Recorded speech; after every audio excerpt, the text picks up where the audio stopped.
पतिं सुरगुरुं वन्दे जगत्कारणं वन्दे पन्नगभूषणं मृगधरं वन्दे पशूनां पतिं वन्दे सूर्यशशाङ्कवहिनयनं वन्दे मुकुन्दप्रियं वन्दे भक्तजनाश्रयं च वरदं वन्दे शिवं शङ्करम् ॐ मृत्युञ्जयाय रुद्राय नीलकण्ठाय शम्भवे अमृतेशाय शर्वाय महादेवाय ते नमः।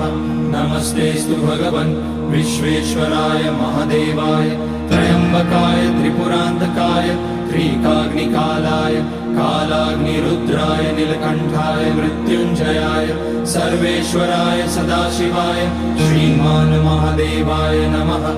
ॐ नमः शम्भवाय च मयोभवाय च नमः शङ्कराय च मयस्कराय च